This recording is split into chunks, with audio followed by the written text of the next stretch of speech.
தேர்தல்னாவே ஒரு பரபரப்பு இருக்கும். அது வாக்கு செலுத்துறப்ப நிறைய பிரச்சனைகள். இவிஎம் மிஷின்ல வந்து இந்த சின்ன ஒர்க் ஆகல, ஒரு சின்னத்தை அழுத்தின வேற சின்னத்துக்கு வந்து ஓட்டு விடுவது.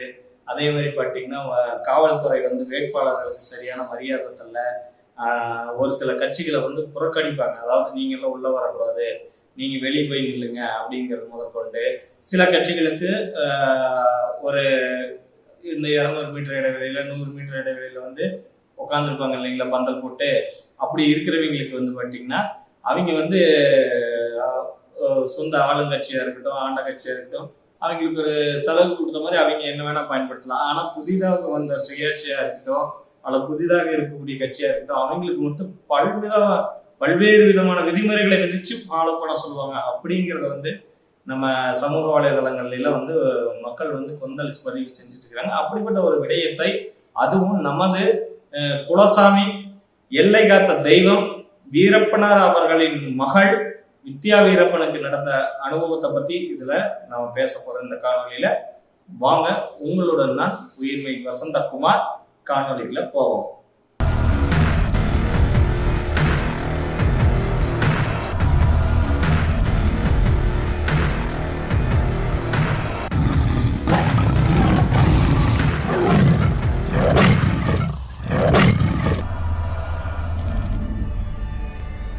நீங்க கட்சி சார்ந்து ஒரு வேட்பாளர் வாக்கு செலுத்த வர்றோம்.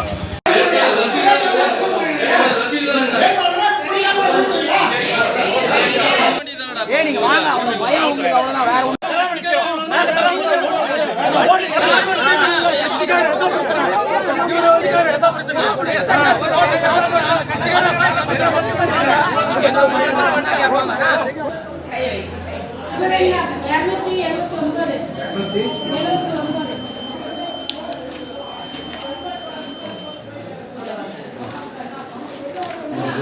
வேற தாய் தமிழ் உறவுகள் அனைவருக்கும் அன்பு வணக்கம்.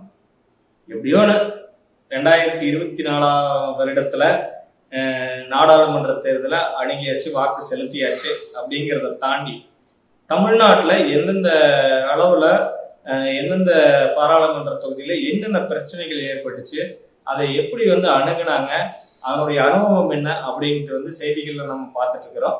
அந்த செய்திகளின் அடிப்படையில் சமூக வலைதளங்களா இருக்கட்டும், அல்லது செய்தி ஊடகங்களா இருக்கட்டும், பகிரிகளா இருக்கட்டும், அல்லது வந்து முகநூலா இருக்கட்டும், அதுல வந்த செய்திகளின் அடிப்படையில் நாம ஒரு தொகுப்பா ஒரு விடயத்தை எடுத்து இங்க பேசுறோம். அப்படி உங்களுக்கு அது டவுட்னா நீங்க அந்த ஊடகத்தினுடைய செய்தி ஊடகத்துல நீங்க போய் பார்த்துட்டீங்கன்னாவே அது ஓப்பனா அந்த நேர்காணலே இருக்கும். வித்யா வீரப்பன் அவங்களை வந்து நேர்காணல் பண்ணதா இருக்கட்டும், மத்திய சென்னையில நாதாக்க வேட்பாளரை வந்து நேர்காணல் பண்ணதா இருக்கட்டும், இப்படி ஒவ்வொரு பக்கம் நேர்காணல் எடுத்தது இருக்கும். அதை நீங்க பார்த்து தெளிவுற தெரிஞ்சுக்கலாம். வித்யா வீரப்பன் ஐயா, அதாவது வீரப்பனார் மகள் இருக்கிறாங்கல்ல, அவங்களுடைய பொண்ணு, அவங்களுக்கு நாம் தமிழர் கட்சி வேட்பாளராக நின்னாங்க கிருஷ்ணகிரி நாடாளுமன்ற தொகுதியில். அவங்களுக்கு இன்றைக்கு வாக்கு செலுத்தும் நாளில் நடந்த ஒரு அனுபவத்தை பத்தி தான் இந்த காணொலியில நம்ம வந்து பேசுறோம். அதாவது அவங்க காலையில அதிகாலையில நேரத்திலேயே ஒரு 7 மணிக்காட்ட வந்து வாக்கு செலுத்துறதுக்காக வந்துட்டாங்க. வந்தவங்க சரி கூட்டம் அதிகமா இல்லை, நம்ம பாட்டுக்கு உரமா காரை நிறுத்திட்டு நம்ம நடந்து போய் ஜனநாயக அடிப்படையில வந்து வரிசையில நின்று வாக்களிப்போம் அப்படின்னு போய் நின்று இருக்கிறாங்க. அப்படி அவங்க நடந்து போய் நிக்கிறப்ப அதிகமா கூட்டம் இல்லை. ஏன்னா அதிகாலையில அவ்வளவு சீக்கிரம் வரமாட்டாங்க. எல்லாம் 8 மணி 9 மணிக்கு மேல 10 மணிக்கு மேலதான் மக்கள் அதிகமா வந்து கூட்டமாவே வருவாங்க. ஏன்னா காலையில இருந்துச்சுன்னே குழந்தைங்களுக்கு தேவையான அந்த சாப்பாடு ஆக்கி வைக்கிறது, வீட்டுக்கு தேவையான வேலைகளை செஞ்சு வச்சுட்டு அப்புறமா ஓட்டு போட வருவாங்க. அதனால சரி காலையில கூட்டமா இருக்காது அப்படிங்கிறதுனால அவங்க போய் நின்று இருக்காங்க. அவங்க சொன்ன விடயத்தினுடைய அடிப்படையில அவங்க போய் நின்னனையே, நீங்க கேண்டிடேட் தானே உள்ள வாங்க அப்படின்னு சொல்லி, வேட்பாளர் தானே உள்ள வாங்க அப்படின்னு ஏதோ சொல்லியிருப்பாங்களாட்டது. இவங்க என்ன நினைச்சு போயிருக்கிறாங்க, வேற ஏதோ ஒரு பிரச்சனையோ இல்லை சிக்கலோ அல்லது ஒரு தீர்வோ எதுக்கோ நம்ம வேட்பாளராக இருந்தங்காட்டி நம்மளை கூப்பிடுறாங்க அப்படின்னு சொல்லிட்டு அவங்க உள்ள போயிருக்கிறாங்க. உள்ள போனதையே மற்ற எங்க இருந்தாங்கன்னாலும் தெரியாது, சில பேர் ஒன்னா கூடி வந்து நின்றுட்டாங்க. நீங்க போய் ஓட்டு போடுங்கன்னு சொல்லியிருப்பாங்களாட்டு அவங்க போய் ஓட்டு, ஜனநாயக அடிப்படையில் நீங்க எப்படி வேட்பாளர்னா முன்னாடியே வந்து ஓட்டு போடலாமா, எல்லாம் வரிசையில் நின்று தானே வரணும் அப்படின்னு சொல்லி தேவையில்லாத பிரச்சனை. அதுவும் அவங்க வித்யா வீரப்பன் சொல்றதை பார்த்துட்டீங்கன்னா ஒரு குடிச்சு போட்டு மது போதையில வந்து ஒரு நபர் வந்து உள்ள வந்து பேசுறாங்க. அந்த அம்மா வேட்பாளராக ஒரு நடந்து வரப்ப கவனிச்சுட்டு வந்த விடை பார்த்துட்டீங்கன்னா சரி, அந்த வாக்குச்சாவடியில காவல்துறை பாதுகாப்பு வந்து இல்ல. இந்த பிரச்சனை ஆகும்போது 2 காவல்துறையினர் வந்து அங்க வராங்க அப்படிங்கிற முதற்கொண்டு அவங்க பதிவு செய்யறாங்க. அப்போ சரியான பாதுகாப்பு இல்லாத இடத்துல, அதுவும் வீரப்பனாருடைய மகள் வித்யா வீரப்பன் வந்து அவங்க வந்து வாக்கு செலுத்த வராங்க அப்படிங்கிறப்போ ஒரு பெண் வேட்பாளருக்கு அந்த இடத்துல ஒரு பாதுகாப்பு இல்லாத தன்மையை வந்து உறுதி செய்யறாங்க இந்த காவல்துறை வந்து. ஏன்னா இதை பதிவு செய்யறாங்களே, ஓப்பன் டாக்காவே பேசுறாங்களே செய்தி ஊடகத்துல. இது நான் சொல்லல, செய்தி ஊடகத்துல பார்த்து இருக்கக்கூடிய செய்தியை நான் வந்து மறுபதிப்பா வந்து நான் இங்க பதிவிடுறேன். அப்போ ஒரு பெண் வேட்பாளர் ஒரு சமுதாயத்துல மக்களை சந்தித்து வாக்குகளை சேகரித்து மக்களுடைய பிரச்சனைகளை கேட்டறிந்து மக்களுக்காக நிற்கக்கூடிய வேட்பாளருக்கு ஒரு பாதுகாப்பு இல்லை, யார் வேணா வந்து அந்த இடத்துல கூட்டம் கூடி அவங்கள என்ன வேணா பேசலாம் அப்படிங்கிற இடத்துல ஒரு கைகலப்பாவோ தள்ளுமுள்ளோ அல்லது அடிதடியோ ஏற்பட்டிருந்தா அதற்கு பொறுப்பு யார் ஏற்பது?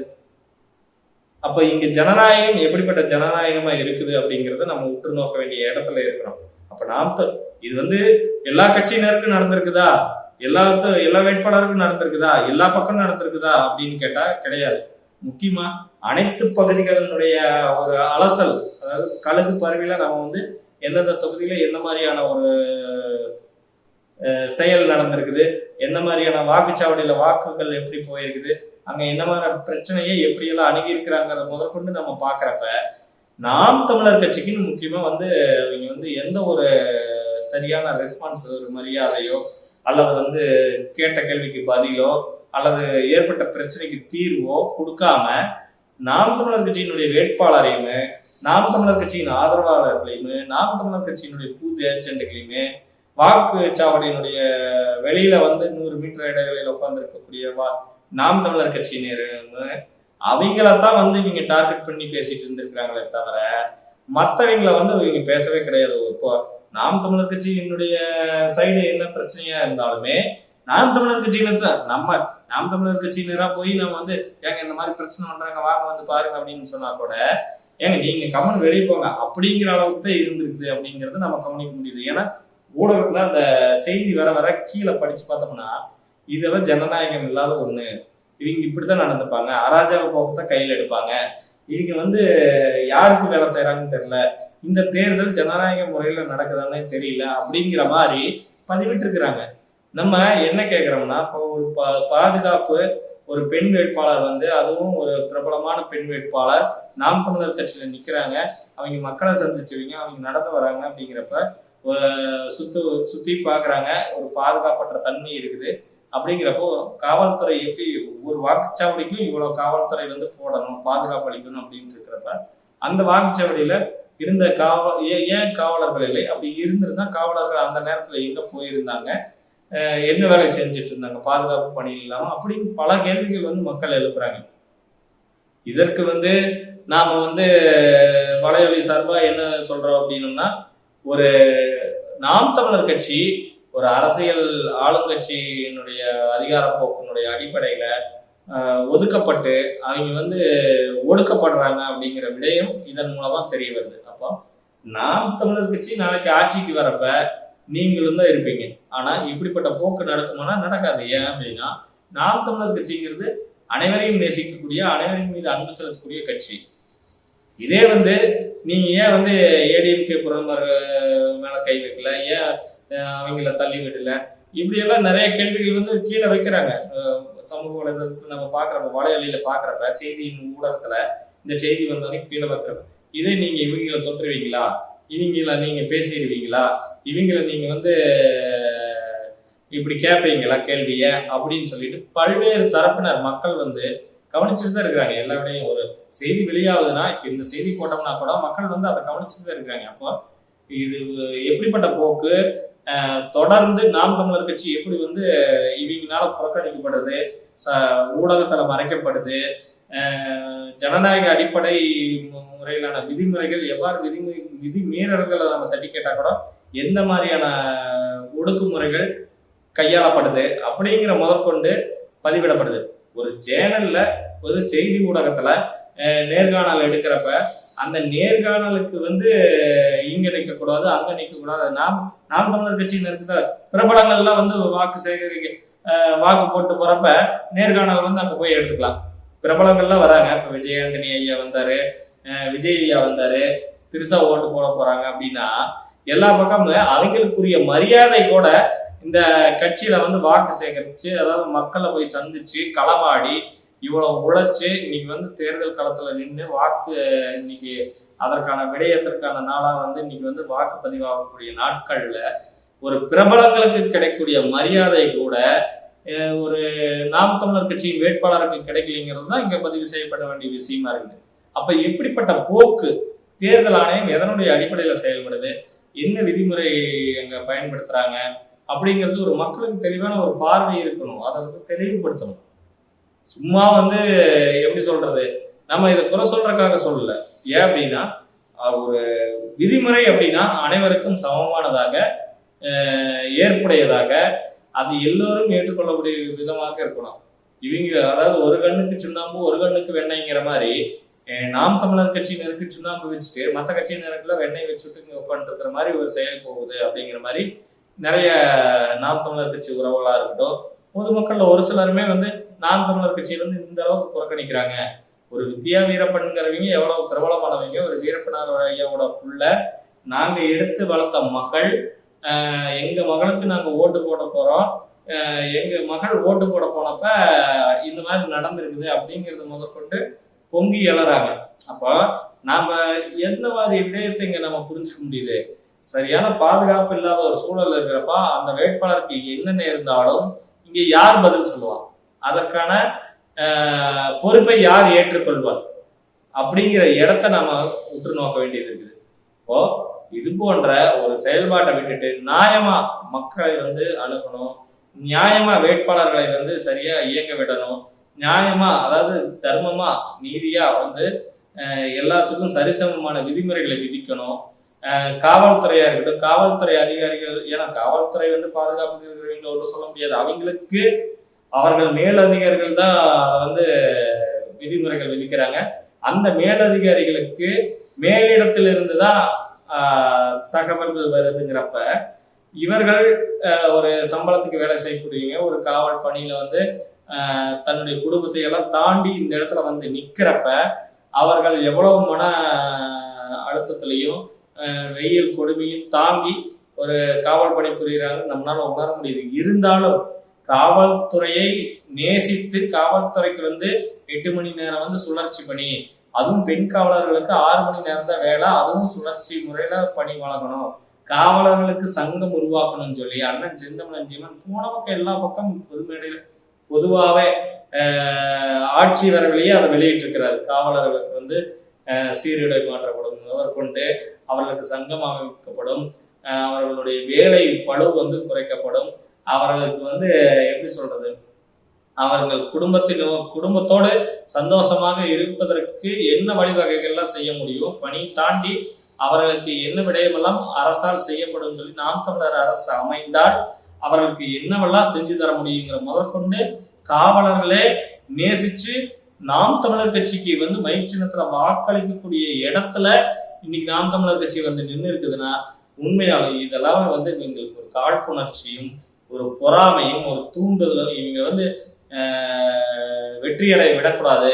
அதனாலதானே இந்த விவசாய சின்னத்தை பிடிங்கிட்டு மை சின்னத்தை கொடுத்துட்டு அதுவும் இல்லாம ஏற்கனவே ஒரு பிரபலமான கட்சி அதிக தேர்தலில் நின்ற கட்சியினுடைய சின்னத்தை சுயேட்சை வேட்பாளர்களுக்கு தரது, இன்னொரு கட்சிக்கு தூக்கி தரது, இன்னொரு கட்சிக்கு தந்த சின்னத்தை எப்படி சுயேட்சை வேட்பாளர்களுக்கு எடுத்து தந்தீங்க அப்படிங்கிற இடத்தையும் நம்ம பார்க்க வேண்டியது இருக்குது. இப்படி பல கேள்விகள் வந்து நான் கேட்கல, மக்கள் கேட்டுட்டு இருக்கிறாங்க.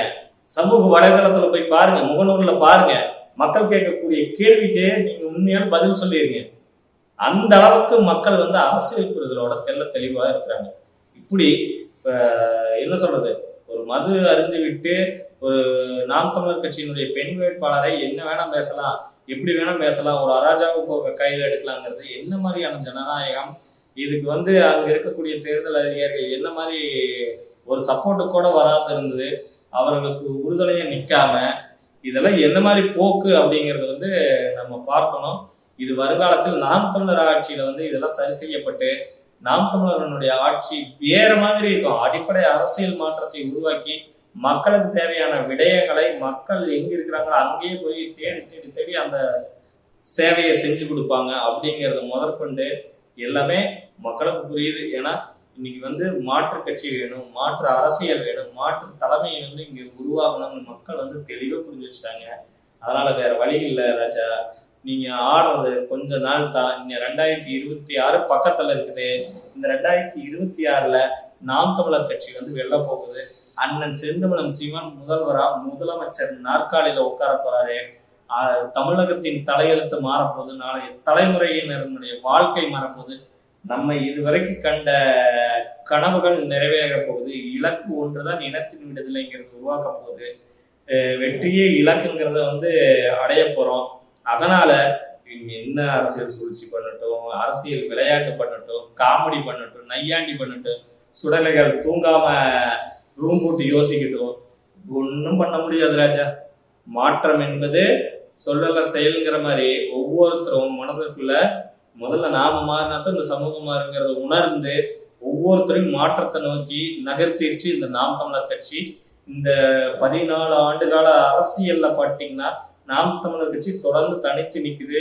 பெண் வேட்பாளர்களுக்கு மிக முக்கியத்துவம் கொடுத்து அது பெண் உரிமை பேசக்கூடிய எத்தனையோ கட்சிகள் இருக்கக்கூடிய, பெண் விடுதலை பத்தி பேசக்கூடிய எத்தனையோ கட்சிகள் இருக்கிறதுல கூட நாம் தமிழர் கட்சி அளவுக்கு பாதிக்கு பாதி சமமான ஒரு வேட்பாளர்களை தந்து நிறுத்த முடியாத ஒரு கேவலமான அவலமான நிலை தான் அவங்க வச்சுட்டு இருக்கிறாங்க. ஆனா நாம் தமிழர் கட்சி எல்லா தேர்தலையும் எல்லா இடத்துலையும் சரிசமமான வேட்பாளரா ஆண்களுக்கு இப்போ 40 தொகுதி இருக்குதுன்னா 20 பெண் வேட்பாளர்கள் 20 ஆண் வேட்பாளர்கள் சொல்லி சாதனை படைச்சு நிக்குது. ஒண்ணுமே பண்ண முடியல. அண்ணன் ஓடுற ஓட்டத்துக்கு தம்பிகளோட ஓட முடியாத அளவுக்கு அவரு ரன்னிங்ல இருக்கிறாரு. புலி பாய்ச்சலோட பாய்ஞ்சிட்டு இருக்கிறாரு. எல்லாரும் நினைச்சுக்கிட்டாங்க நாம என்ன பண்ணனாலும் இவங்க முடங்கிடுவாங்க, இவங்களை ஒடுக்கிடலாம், ஈஸியா தான் இவங்களை வந்து வெற்றி அடைய வச்சிடலாம், இவங்களை மனச்சோர்வு அடைய வச்சிடலாம். ஒன்றும் பண்ண முடியல. மைக்ஸ் தந்துட்டாங்க.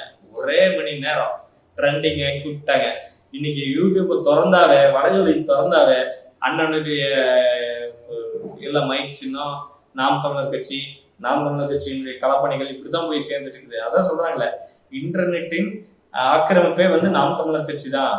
அந்த அளவுக்கு வந்து இணையதளத்தின் ஆக்கிரமிப்பே வந்து நாம் தமிழர் கட்சி தாங்கிற அளவுக்கு உண்மையாலும் ஒரு மற்ற கட்சியினுடைய தலைவர்கள் வந்து பேசுறப்ப 50 வியூஸ் தாண்டாதப்ப ஒரு மணி நேரத்துல அண்ணன் செந்தமிழன் சீமான் பேசக்கூடிய ஒரு பரப்புரை பேசுறனாலும் சரி, பொதுக்கூட்டம் பேசுறதும் சரி, அரை மணி நேரத்துக்கு மேல பாத்தீங்கன்னா 10,000 வியூஸ் தாண்டி போயிட்டு இருக்கு. அப்போ நல்லா தெரிஞ்சுங்க, உங்களுக்கு எல்லாம் சேனலுக்கு டிஆர்பி ரேட் எல்லாம் வேணும்னா அண்ணன் பேசுற செய்தி போட்டா தான் உங்களுக்கு டிஆர்பி ரேட்டை ஏறுங்கிற அளவுக்கு இன்னைக்கு அண்ணனுடைய கொள்கை வந்து போய் சேர்ந்துருச்சு. அண்ணனை எல்லாத்துக்கும் ரொம்ப பிடிச்சி போச்சு. அண்ணனுடைய பேச்சை கேட்க ஆரம்பிச்சிட்டாங்க.